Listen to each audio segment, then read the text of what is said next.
বলো তো। আপনাদের সঙ্গে দেখা করতে আসছি আম্মা। ও কিছুদিন যাবৎ বলছিল আপনাদেরকে দেখতে চায়, আর বিয়ের পর তো একবারও আসা হয়নি, তাই ভাবলাম ওকে ঘুরতে নিয়ে আসি। অন্য কোনো সমস্যা না তো? তোমরা কি আবার রুশোকে খুঁজতে আসলো?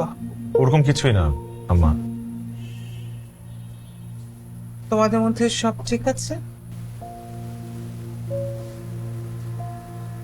সবকিছু তো সময় দিতে হয় আম্মা। যতটুকু ঠিক নেই সেটাও সময়ের সাথে সাথে ঠিক হয়ে যাবে।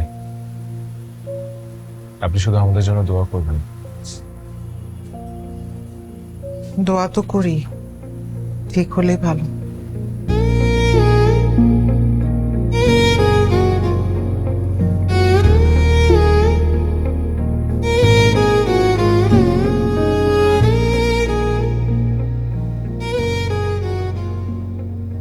আপনি মিথ্যা কেন বললেন?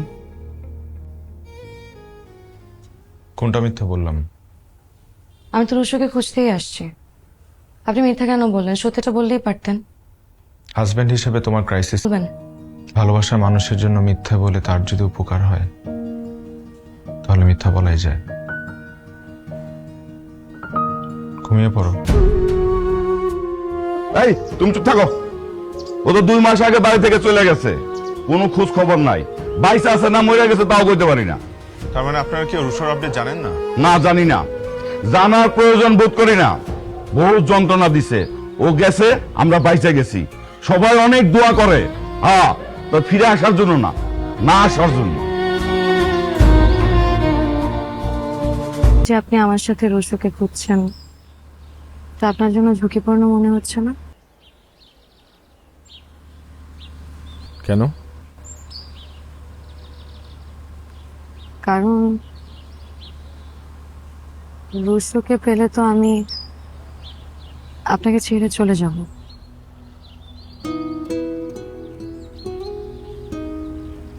ভালোবাসা পুরো ব্যাপারটাই তো মস্ত বড় ঝুঁকি, আর সেটা যদি হয় আমার মতো এক পক্ষে, তাহলে তো আরো বেশি মারা।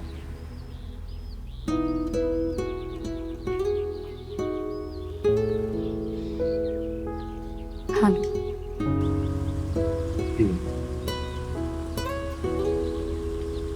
একটু বেশি ভালো। কি সেটা? আপনি আর আপনার সুন্দর ভাবনা।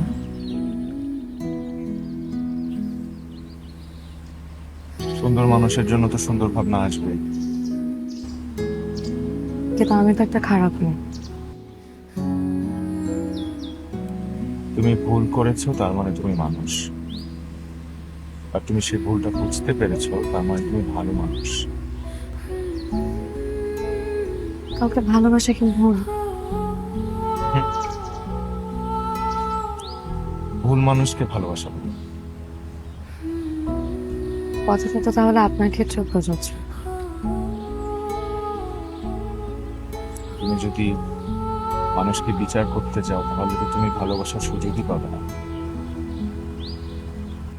আমি আজ অব্দি একটা মুহূর্তের জন্য তোমাকে বিচার করি না। আপনি তো জানেন আমার আর রুশোর মধ্যে কেমন সম্পর্ক ছিল, জানেন না?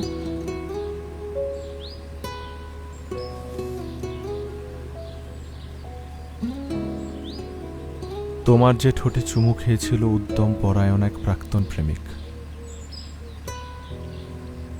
আমাকে ভালোবাসার পর সেই ঠোঁট খসে পড়ে সেখানে ফুটবে এক অনিন্দ গোলাপ।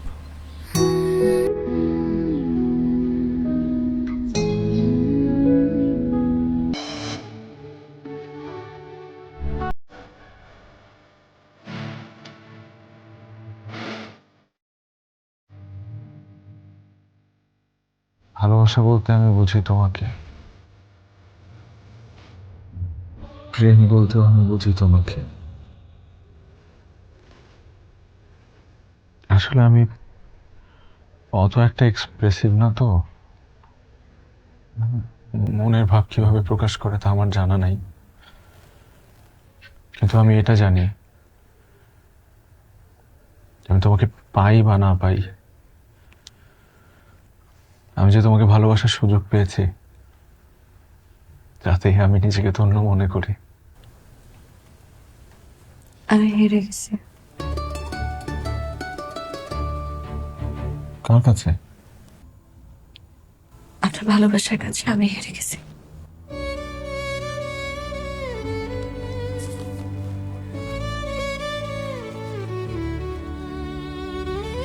আমি 5 মাস আগেও কোনোদিন চিন্তাও করি নাই যে কোনোদিন আপনার জন্য মায়া কাজ করবে।